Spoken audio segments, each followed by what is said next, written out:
237টি আসনে কেন্দ্রীয় মনোনয়ন ঘোষণার পর থেকে বিএনপির তৃণমূলে বইছে তীব্র প্রতিক্রিয়ার ঝড়।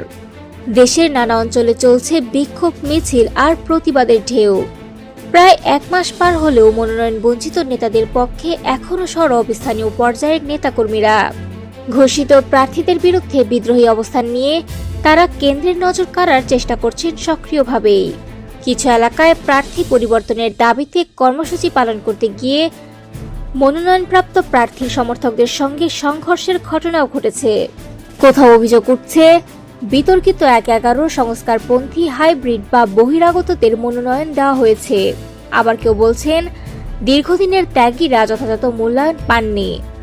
ফলে ঘোষিত 237টির মধ্যে 60টির বেশি আসনে বিক্ষোভ অব্যাহত রেখেছে স্থানীয় নেতারা। তৃণমূলের এমন প্রতিক্রিয়ায় কেন্দ্র কিছুটা বিব্রত হলেও এটিকে স্বাভাবিক প্রক্রিয়া বলেই দেখছেন দলের শীর্ষ নেতারা। বিএনপির স্থায়ী কমিটির সদস্য ডক্টর খন্দকার মোশাররফ হোসেন বলেন, যারা আশা করেছিল তারা না পাওয়ায় স্বাভাবিকভাবেই কিছু জায়গায় প্রতিক্রিয়া দেখা যাচ্ছে। সময় গেলে এগুলো স্বাভাবিক হবে, আমাদের বিশ্বাস।